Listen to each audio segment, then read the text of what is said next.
Elle est depuis son ouverture un lieu très prisé pendant la saison hivernale. La patinoire s'est enrichie cette année puisqu'elle propose désormais aux enfants, adolescents et adultes de saisir ses balais, c'est le terme, pour faire avancer ses pierres, des éléments indispensables pour la pratique du curling.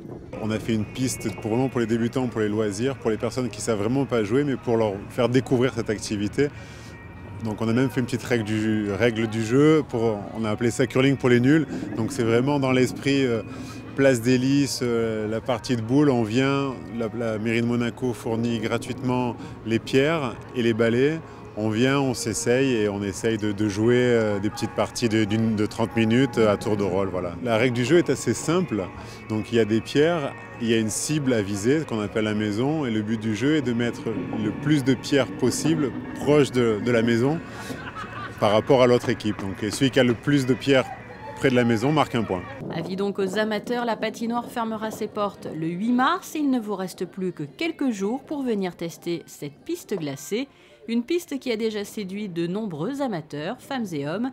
Il vous livre d'ailleurs quelques conseils.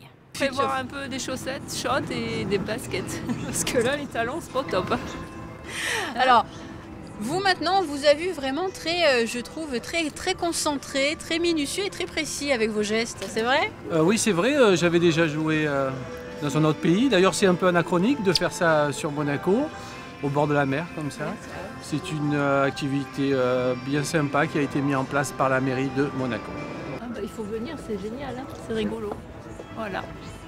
Est-ce que c'est lourd finalement à pousser? Le palais est lourd, mais une fois qu'on l'a quand il glisse, on ne sent plus rien. Non. Patinage, karting et désormais curling, entre autres. Cette patinoire propose de multiples activités et disciplines très diversifiées.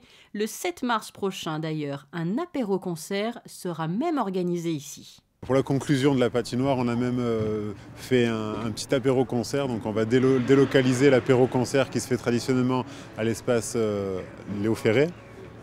On va le délocaliser à la patinoire. Donc on va faire une soirée le samedi 7 mars à partir de 19 h.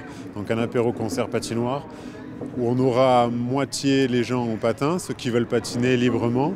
Et après, les gens qui veulent venir en chaussures, en tenue de ville, pourront. On équipera une partie de la glace avec de la moquette pour que les gens puissent venir librement profiter de l'apéro-concert. Petit conseil pour terminer, si vous souhaitez participer à cet apéro, évitez peut-être les talons et privilégiez les semelles épaisses à cause du froid.